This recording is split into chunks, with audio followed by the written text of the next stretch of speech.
Hey, guys, this episode is brought to you by TeePublic. You guys know TeePublic. I've been with TeePublic forever, since the Schmodown days, since the big thing launched. If you have a Sith Council shirt, if you have any of our shirts, you got them from TeePublic. From over the years, we've been working with TeePublic. When I went out on my own, they were one of the first calls that I made. So not only can you get all of the branded merch from this show, t-shirts, stickers, phone cases, mugs, all that, when you are on the site, do a search. You're going to discover something that you like, especially in this space, man. An artist uploads new work to the TeePublic marketplace every 5 seconds. Because of the thousands of global artists that populate the marketplace, you're going to find designs you won't find at a big box store, especially if your interests are super niche. Doesn't matter what you're into, you can find it on TeePublic. You want a graphic tee of a cat riding a unicorn? Check. A t-shirt with your favorite movie quote? Got it. You want merch for the big thing? Hey, that's what you want, obviously. I've been using TeePublic forever. If you guys know me from back in the day, I've been talking about them that long. So it was obvious that I was going to be using them again, and I'm so glad that I did. So many of you guys, when I see you at some of the events, you're wearing the big thing shirts, and it all comes from TeePublic. And browse around on my link. It's going to be in the iCard right there. It's going to be in the description right there. Browse around. You will find stuff that you like. So I'm happy that they're on the show. They're sponsoring the show now. TeePublic, everybody. Check them out. Hello, everybody. Happy Monday. Thanks for joining me back on The Big Thing. Blue Beetle does about what it was predicted to do opening weekend, about 25, 30 million. Not great for the new DC movie. And what does it mean for the brand in general? What does it mean for the character of Jaime Reyes? Does it have legs because of good word of mouth, or is it pretty much just another DC failure over the last year or so as far as box office goes? Something new happened, man. Something new. Star Wars, Marvel, the TV shows were exclusive for the streaming services. Not anymore. Mandalorian, Wandavision, a few others are going to Blu Ray. Who thought that was going to happen? At one point, I remember them saying, no, it's not. It's never going to happen. Well, now because I think they're realizing that just streaming ain't the way to make some money, they're going to release these things on Blu Ray, and I think it's a pretty good call, but I'm curious what you guys think. Tomorrow, we're going to get a trailer for the highly anticipated Zack Snyder science fiction fantasy Rebel Moon. So they have a few titles that were, I guess, two of the. I didn't know what it was. I thought it was a movie, and then so they said it was a series. I guess it's two long movies. I don't know. Either way, there's two titles for it, and I'm excited to see the trailer tomorrow. So we'll see how that pans out. And that's really it. There's a couple things here and there that we'll get into, but for the most part, that's what we're going to cover on the shorter episode today. And I hope that you guys had a great weekend. So let's get into it. Let's get into the big thing. It's Monday. If you haven't already done it, hit that button. Let's get to 100,000 subscribers. We're almost at 90. We're right around the corner. This week, we should be at 90, but we need you guys to help us along. All right, let's do it. It's the big thing. I'm ready. Cool.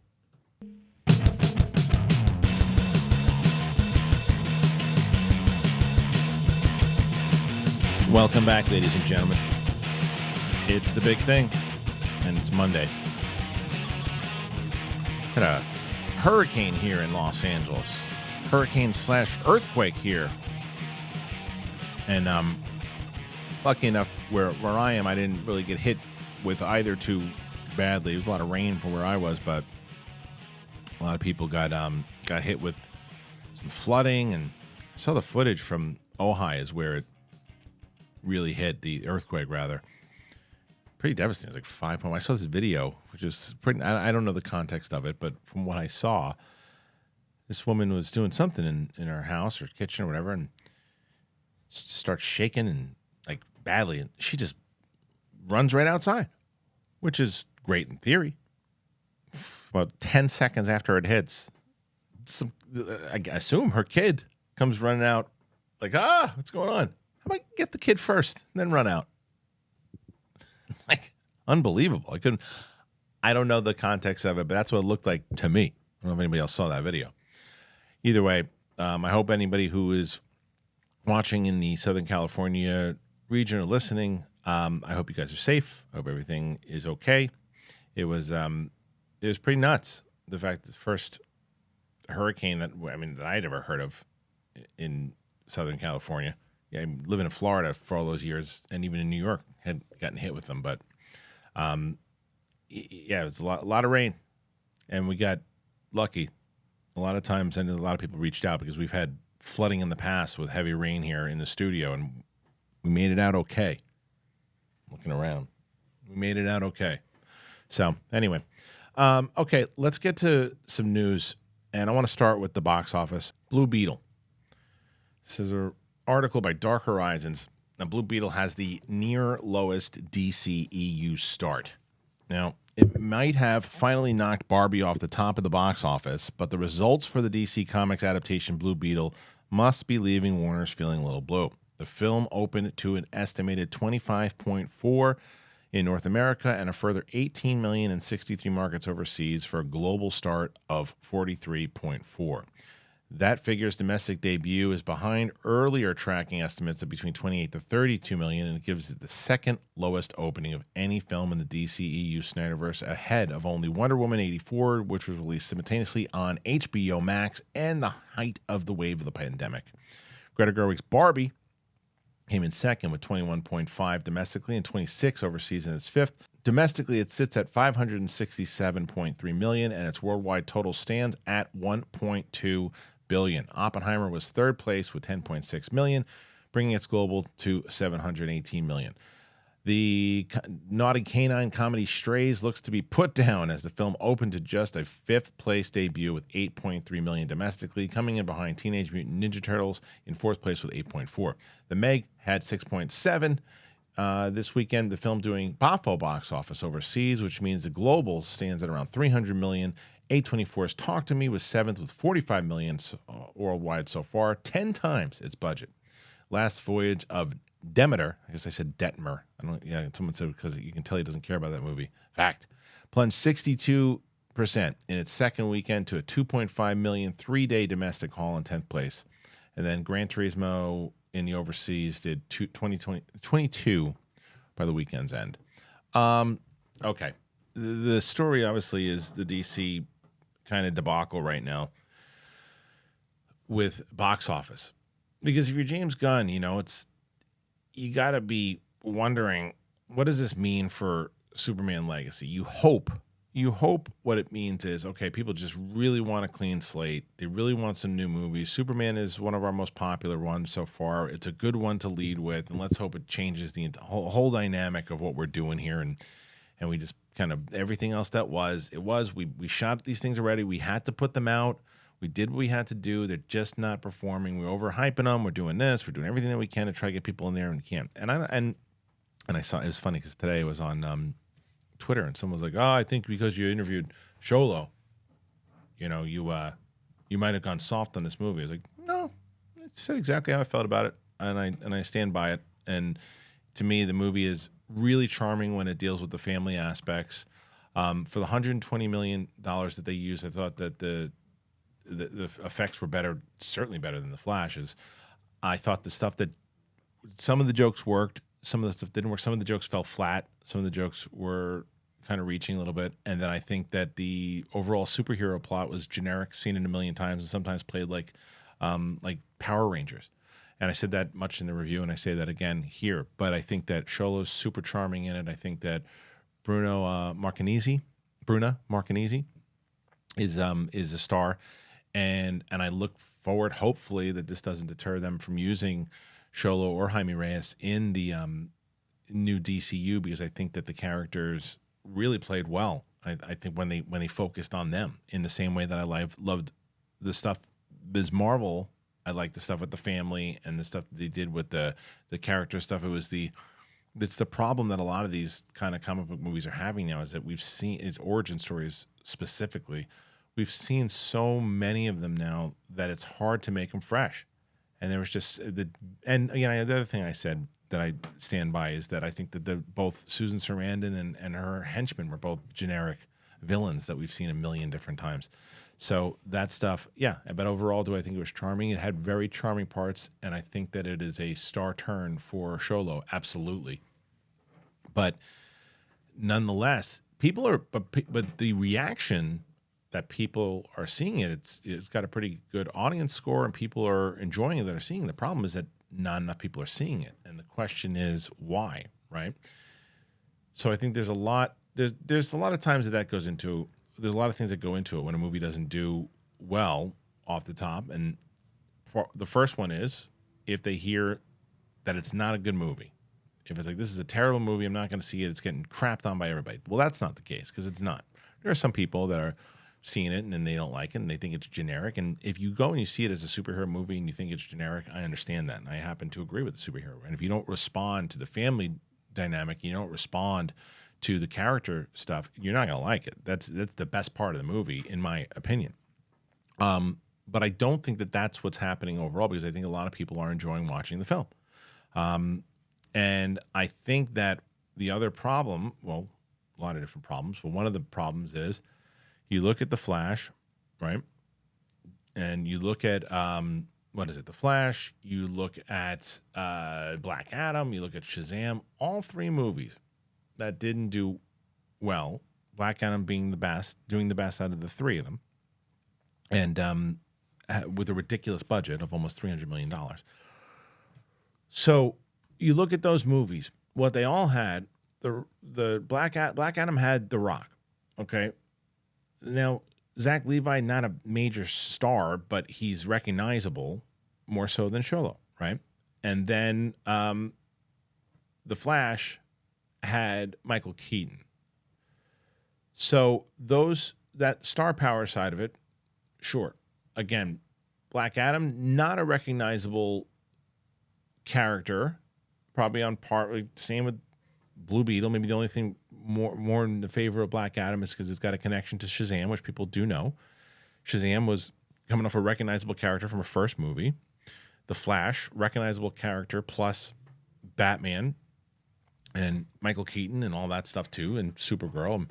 So all that stuff lends them to do better than Blue Beetle. So that's the struggle Blue Beetle has. Not having the movie star, not having the recognizable character, and then the other part of it is that people are kind of over movies that they've seen a bunch before, and the casual fan, another superhero movie, like why do I need to go see this? That's what people are, why am I spending money on this?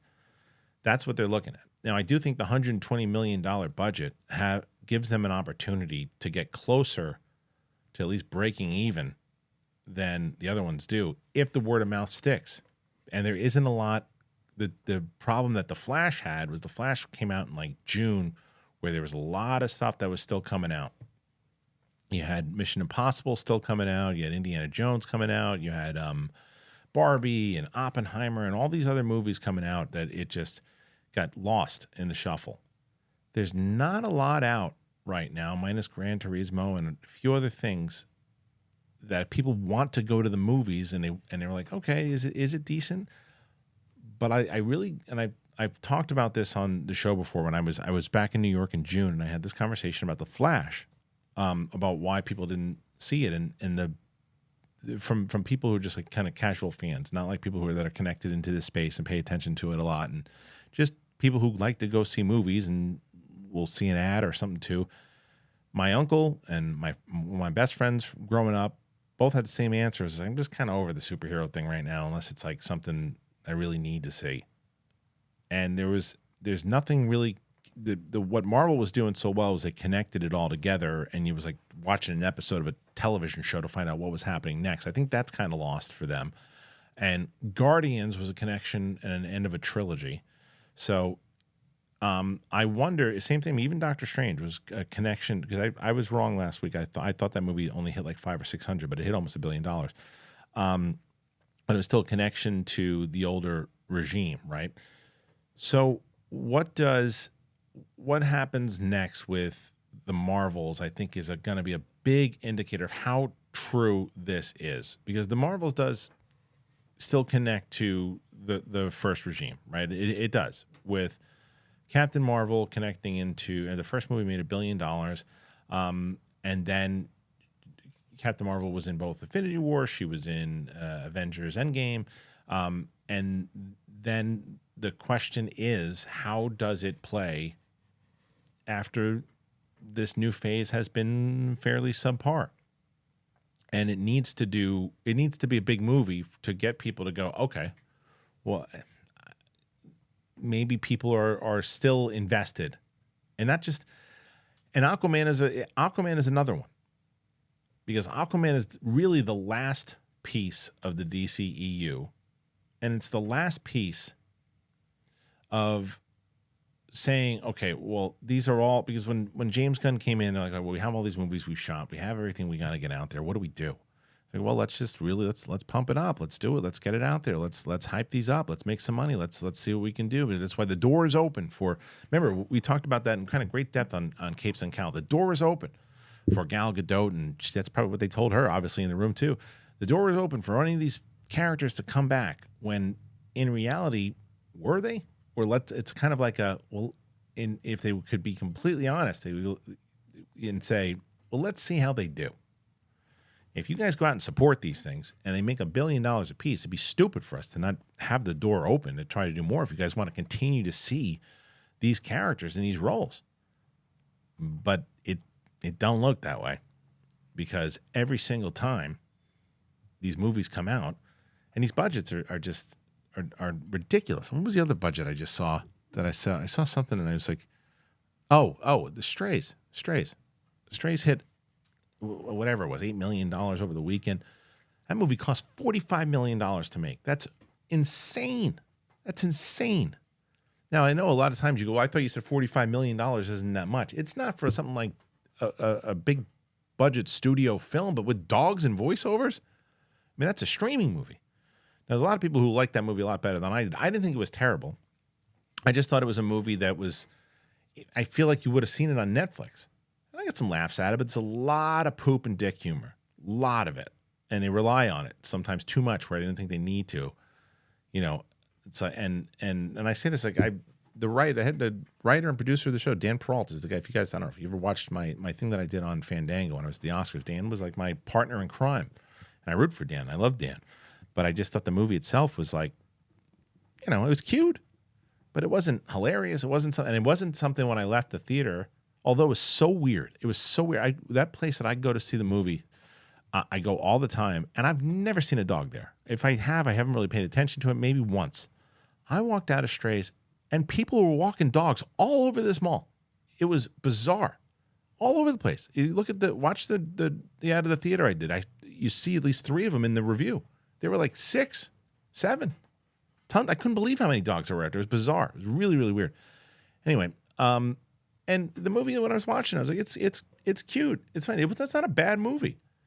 I just couldn't feel it was justified to tell anybody in the theater, you got it. This is side splitting. This is one of those comedies you have to see in the theater. You got to be around everybody just kind of rolling around, laughing. People are losing their minds. It's like, no, it's cute. It's fine. It's like, the gimmick is you hear dogs curse and this, and it's a cute little story, but is it worth spending that kind of money now, what it costs to go to see a movie in the theater? Is it worth it? And I don't think it is. And that's where the theater business has just changed. And because of prices and all these things and things, and because the other thing you got to take into consideration is the amount of money that you're paying for streaming services. You look at it and you go, people don't ever say this too much. I know people think of it. They don't really say it as much. And it's like, well, wait a minute. I'm paying X amount for Netflix. I'm paying this for Disney Plus. I'm paying for Apple. I'm paying for Amazon. I'm paying for Hulu. I got Paramount. I have all these things. And what am I spending $60 to take $70 to take the family out tonight when we could just, all the money we're spending on streaming, we'll pop on a movie, maybe something that just came on, watch it, and there we go. Because it's a crapshoot. Because what you don't want to do is spend $60, $70 and then look and go, I feel like we could have watched that on TV. And maybe that's the same case for Blue Beetle. It's like, is it worth it for us to go out to the theater to see this? Like, it's one of those movies that if I want to go to the movies this weekend. Well, Blue Beetle's in the theater. We should go check it out. And that's kind of that's what I hope happens with it. People just want to go to the movies and want to go check it out and say, oh, I want to go to the movies. Okay, what do you want to see? I don't know. Is Blue Beetle any good? I heard it's good. That's what I hope happens. But the way the movies usually make their money is more so of the, oh, you know what's out in the theater right now? Barbie. We got to go see Barbie. I'm going to go check out Barbie. Oppenheimer's out. We got to go see Oppenheimer. Let's go see it. It's out. I haven't seen it. It's I know people still, like my wife and my daughter haven't seen Barbie yet. They're waiting for the crowds to die down. They're going to see it. And that's going to add to it. So yeah, it's a bummer, but it's not crazy. It's not crazy that the results are in. It is a bummer that it still Blue Beetle hit less than what it was predicted to do because, as I said, I think it's charming. I just don't know I don't think there's going to be another kind of big, massive hit. I mean, Dune's coming around the block, man. Now, are they going to get this thing figured out? This strike? And speaking of which, this is something also I wanted to bring up. Speaking of the strike and speaking of promotion, again, from Dark Horizons, as I was mentioning, Dune, part of the actors' strike stipulations is that actors who are members of SAG aren't allowed to promote any of the projects that they're involved in. That means stars aren't showing up at premieres and aren't doing interviews on talk shows or with magazines and TV news outlets. Planned media tours have also been scrapped left and right.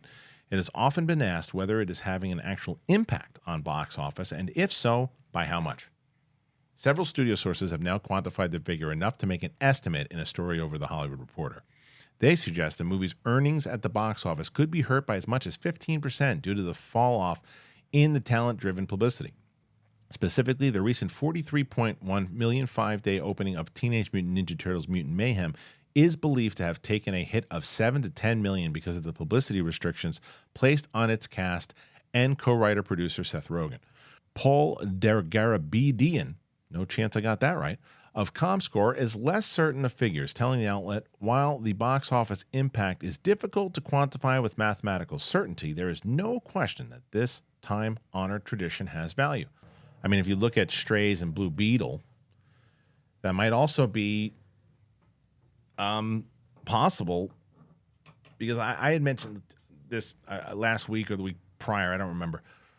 But I do think that Sholo being out there, would it have added another $20 or $30 million? No. But would it have helped?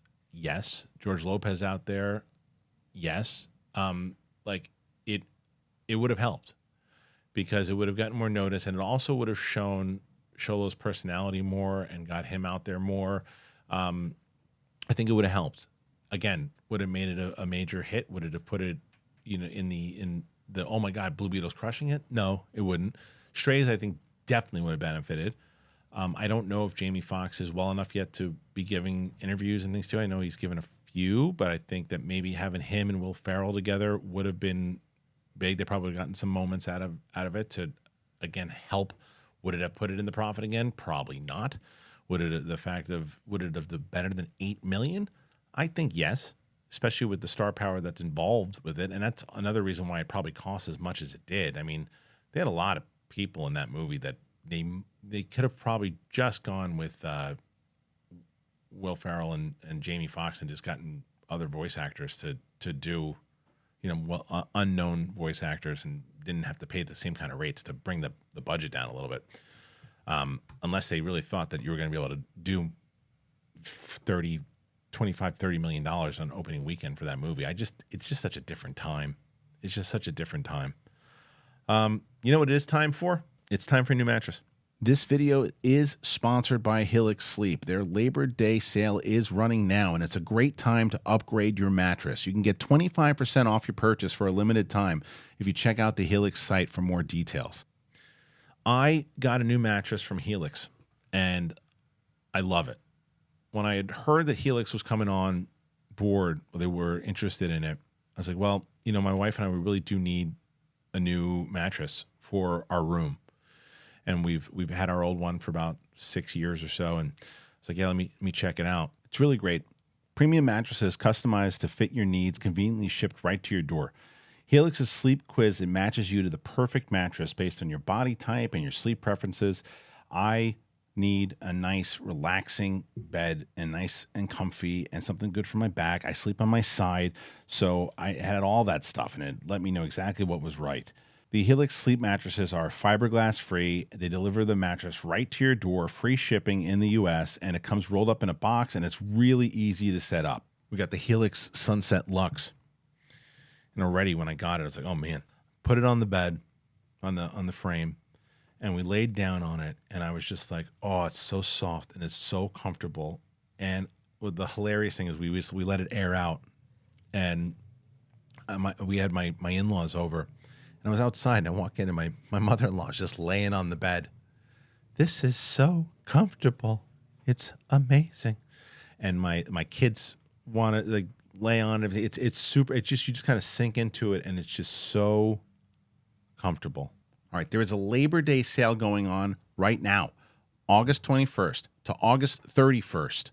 Visit helixsleep.com/bigthing and get 25% off HELIX mattresses plus 2 free pillows during the Labor Day sale. It's running now for a limited time. Again, that is helixsleep.com/bigthing. Get 25% off the mattress here.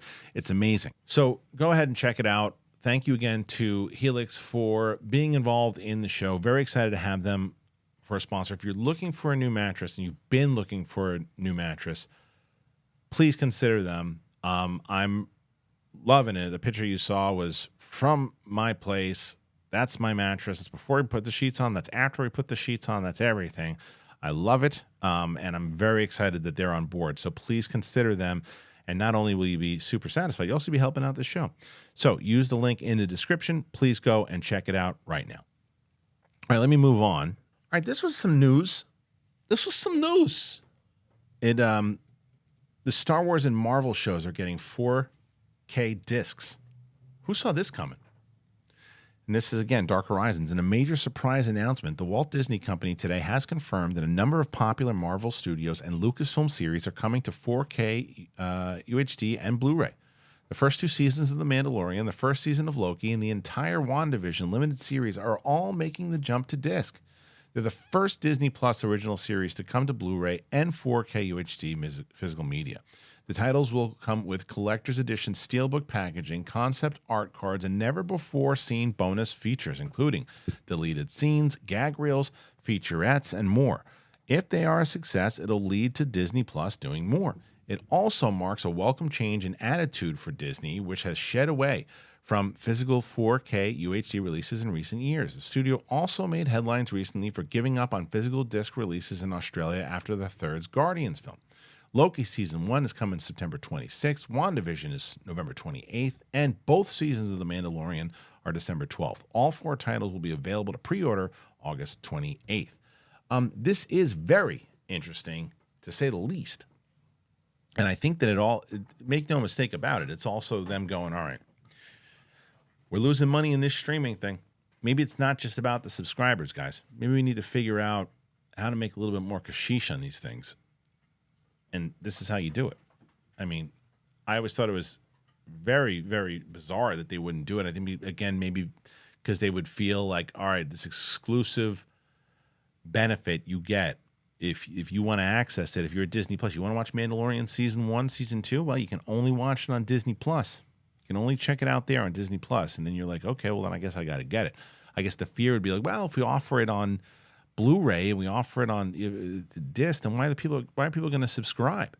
And that's a fair concern, but I think that's also why you start to get these bonus features and all these other things. And I think that if they wait a little bit, the way that they're doing it, it's why they're not putting like Season 3 out there for Mandalorian.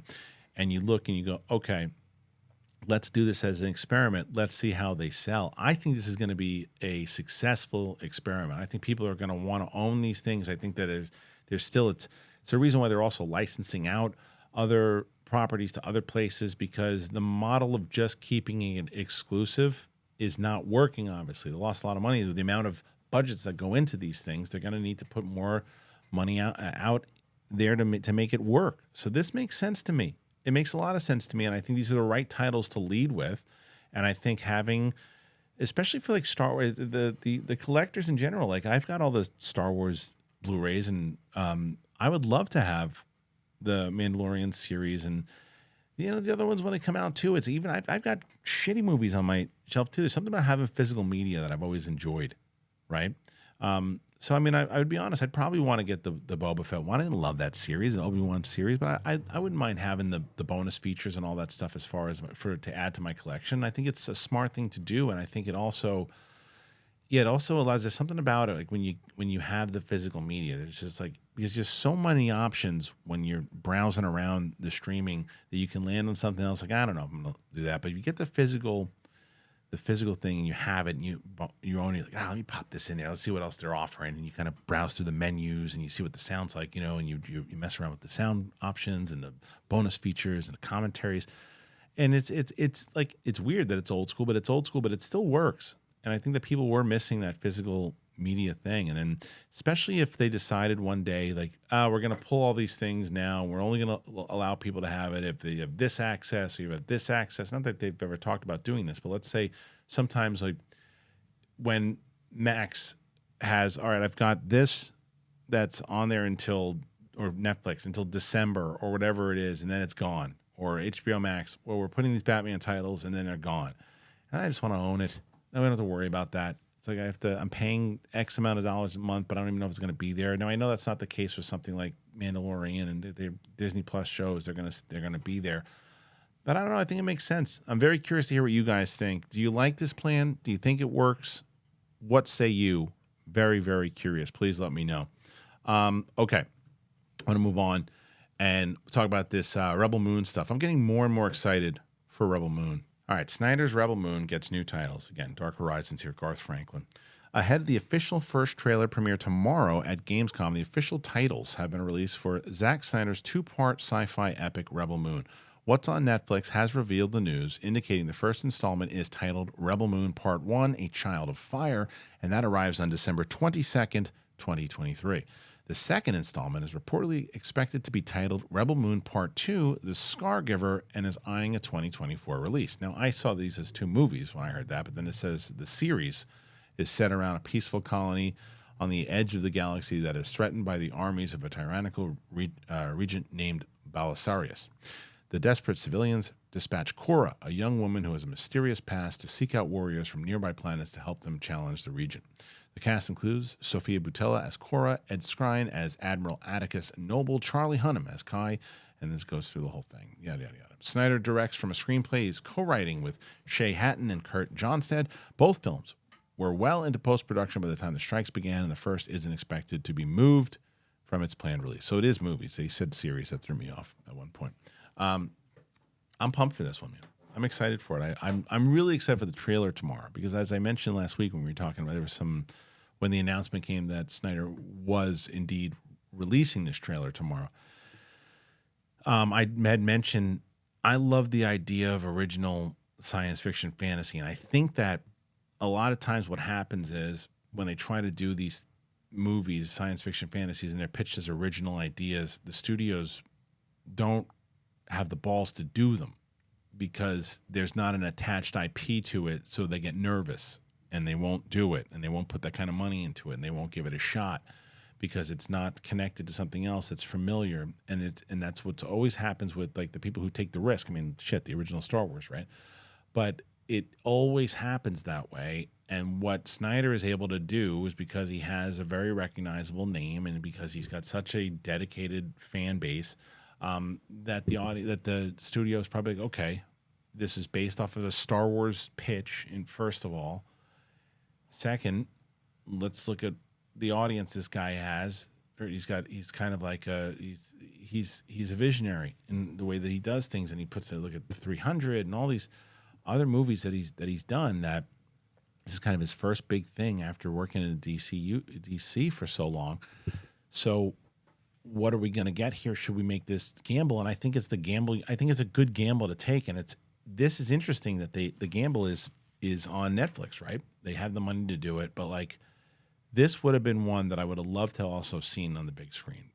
And I think this is something that if it is successful for Netflix and people really support this movie and it does and becomes like one of their big films, I think that you might get a theatrical release, if they might already announce that they're doing it, so correct me if I'm wrong, but I would think that you'd get a heavier push into theatrical release. But if it does really well for them and they didn't do that, then I would say that if it does really well, they probably will release the first one in the theaters before the second one comes out, and then release the second one in theaters also. Maybe I'm wrong. But if just knowing the way Snyder visually, nobody, whether you're a Snyder fan or you're not a Snyder fan, nobody can say that the guy is not a visual storyteller. I mean, a really good visual storyteller. He really is. Even the movies I'm not crazy about, they're always spectacles and they're always fun to watch.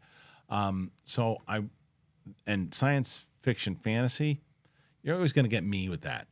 And I like Sofia Boutella a lot. And I always think she shines in everything she's in. So I'm glad she's getting an opportunity to be the lead in this film. So I don't know. What are you guys thinking? As far as the titles go, sure. Okay. I don't know about anything about the movies yet.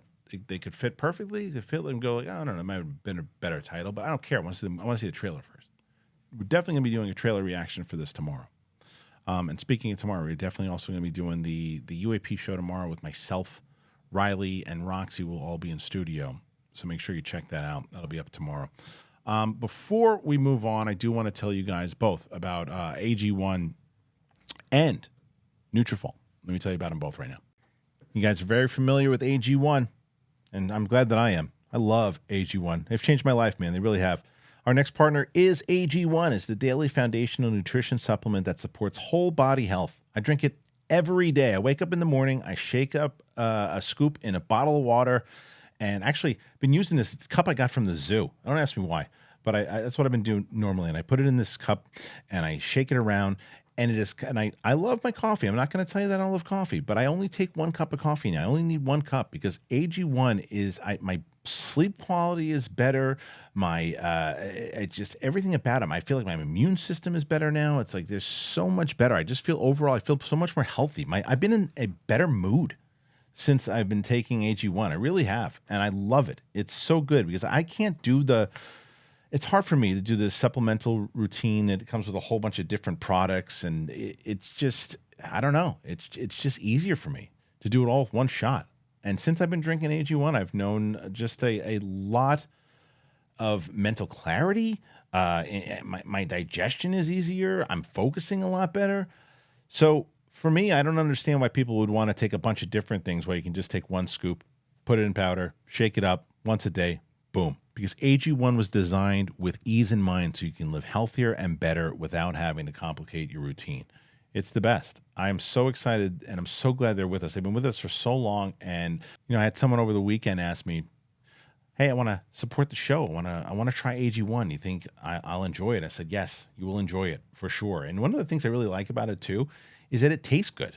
It's green. It tastes good. I'm telling you. And it smells good too. My wife the other day, she's like, what smells like berries? I was like, AG1, man. So if you want to take ownership of your health, try AG1 and get a free 1-year supply of vitamin D and 5 free AG1 travel packs with your first purchase. You have to go to drinkag1.com/bigthing.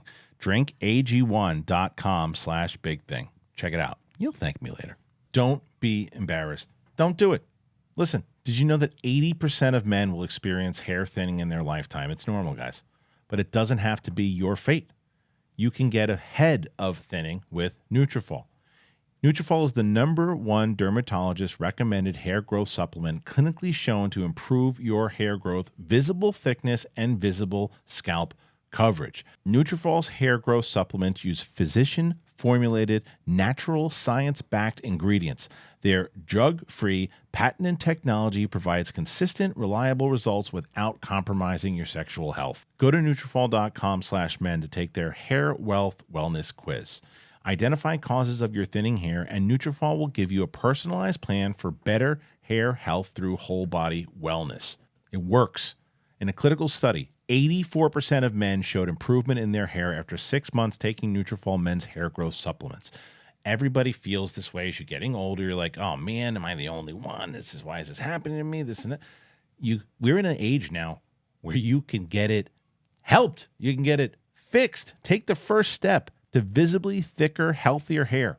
For a limited time, NUTRAFOL is offering our listeners $10 off your first month subscription and free shipping when you go to NUTRAFOL.com/men, but you have to enter that promo code BIGTHING. Find out why over 4,000 healthcare professionals recommend NUTRAFOL for healthier hair. NUTRAFOL.com/men. NUTRAFOL.com/men and enter that code BIGTHING. That's NUTRAFOL.com/men, promo code BIGTHING. So over the weekend, I did a poll, and I asked people. I said, like, just curious, if you're part of the show, you wanted to support this show, in the past, how many people have in the past gotten one of our sponsors before? And I either put the option, yes, I've gotten them, or not yet, right? And obviously, if everybody who watches the show and have subscribed had gotten one of the sponsors, well, we'd be able to do this show for the next 10 years. So I obviously know that wasn't going to be 85%. So somebody was writing like, well, I don't know if you got the responses you thought you were going to get. I got exactly the responses I thought I was going to get, because that's the whole reason I put not yet. We want to give you guys the options and finding people that you guys enjoy on this show and the sponsors you guys enjoy. So when you have someone that you like and you want to try it out, please. AG1, I know, have been super popular with you guys. Please go ahead and check them out. And NUTRAFOL, very excited to have found them. So please give them a shot. All of our sponsors, the links are in the description, and it's always the first pinned comment below. So thank you. Okay, so moving on here. Thunderbolts. That's a movie that could do very well for Marvel. This is a who's who and people that we've seen before, and this could be a kind of turnaround for the MCU. Now, this article is that Marvel's Thunderbolts is not a sequel at all. The upcoming Thunderbolts movie marks a team of multiple supporting characters from all across the MCU. Sebastian Stan's Bucky Barnes has appeared in multiple films. Wyatt Russell's U.S. agent appeared in the Falcon and the Winter Soldier series, and Hannah John Kamen's Ghost appeared in Ant-Man and the Wasp. More than any other Marvel Studios film, though, the new movie seems to mostly tie back to Black Widow, with the inclusion of 3 characters introduced here: David Harbour's Red Guardian, Florence Pugh's Yelena, and Olga Kurylenko's Taskmaster. This has led to speculation that this is essentially a sequel to that film, a claim that director Jake Schreier assures comicbook.com it's not the case, and it is its own complete thing. He says, yeah, I wouldn't look at this as a sequel at all, and I don't think that we talk about it that way. And we've never really approached it that way in any of the conversation that we've had with Kevin or Brian in working on it. I think that there's a story to be told about a group of characters who can relate to each other in a certain way or have gone through certain things, and we're going to get into that. And so much as, obviously Florence has proved how captivating she could be in the MCU, and I think it's great to have that as a reference point, but I think that we're all talking about making a movie. You can come, and if you've seen that stuff, great. If you haven't, there's still going to be a complete story that's been told in a movie that works on its own, for sure, while remaining part of the overall storyline. The comments also come as Harbour recently confirmed on Happy Sad Confused that Marvel reworked the entire third act of Black Widow while they were shooting. Interesting. Again, check out Happy Sad Confused, Josh Horowitz. Great interviews over there. If you haven't subscribed to him, you please go ahead and do so. Okay. Good comments. I don't really think either way that if they were, I didn't think that this was going to be, just because they had certain characters in it, that it was going to be Black Widow 2. It didn't seem like it was going to be that, in the same way that when you look at Ahsoka and you feel like it's going to be Rebels, the next season of Rebels, which it's a live action season of Rebels. It's fine. It's the question, is it going to confuse the audience? In which he says, the director here for Thunderbolts says, no, even if you've seen those things, it's great, but it's not. It's a standalone movie, and it's going to do its own thing. It connects in ways, but you're not going to be lost, essentially, was what he was saying. And it's the same concern people have with Rebels. And I saw a couple people, and I got to say, I disagree with it thoroughly, because I took Mike Kalinowski, who is not that he's not a Rebels fan, he just hasn't seen it, and his biggest concern that he was going to be lost. And I saw a few people that in our space that I have done shows with, and they too said, man, I think this is if you don't know Rebels, you're going to be lost. I don't agree with that, because Mike wasn't lost at all. Mike with that, and you guys know Mike. If he was lost, he'd be like, I don't know what's going on. I had no idea. Everything was going on. And he wasn't that way at all. He followed everything. So I think the same can be said about Thunderbolts. I think they're going to be aware of it. I think they're going to know what's happening, and they just want to focus on these particular characters because they stand out. So I think that it's going to be I think it's going to work well. I think it's going to be one of the ones that could turn it around if it turns out well. I don't know. Are you guys excited for Thunderbolts? Let me know. Please tell me in the comments. I got to know. All right, I got to end with this, because this is very interesting to me. Lucasfilm is reportedly still developing a live-action Knights of the Old Republic project. This comes from Comic Book Movie, and this comes from Mark Cassidy, who I like very much. So it's been a while since we've had any updates on Lucasfilm's plans for some kind of Knights of the Old Republic adaptation, but a new rumor is claiming that a project is still in development. Back in 2019, Kathleen Kennedy confirmed they are developing something to look at based on Knights of the Old Republic. Updates have been few and far between, but we might have a little more to go on. According to an insider at My Time to Shine Hello, the recent rumor that a trilogy of movies is in development was bogus. But she claims that a Knights of the Old Republic project of some description was in the works before the strikes got underway and will return to active development once things are resolved. We're not sure if it'll be a Disney movie or Disney Plus series, but last we heard, Leda Kalogridis, Avatar Shuttle Island, was working on a script. That was a few years ago, and even as the report is on the level, Lucasfilm may have enlisted a new creative team. Set almost 4,000 years before the formation of the Galactic Empire, Knights of the Republic started as a LucasArts game released in 2003, but there has soon been a plethora of spin-off novels and comic books. Story focuses on the era following the conclusion of Star Wars Tales of the Jedi comics during the early years of the Galactic Republic. In the game, the Mandalorians invaded the Republic in a pan-galactic conflict known as the Mandalorian Wars. The Jedi were hesitant to get involved, but a pair of renegade Jedis, Revan and Malak, stepped up to lead a Republic force to war. We don't know if Lucasfilm is planning a direct adaptation, but fans have been clamoring for movies or a series based on it for many years, so they'd be wise not to stray too far from the original premise.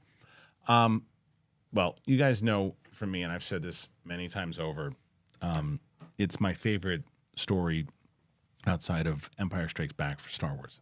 I think it's brilliant. I love the writing behind it. Drew Karpyshyn was part of it in BioWare, who's also responsible for some of my favorite Star Wars novels and the Darth Bane trilogy.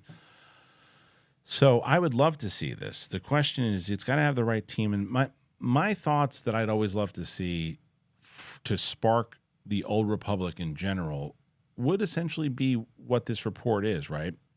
And I would love to see a movie that starts it all with Revan, Malak, the whole story, a 2-hour and 20-minute movie. You cover the movie, you cover everything you want it to be. You could either do one of two things.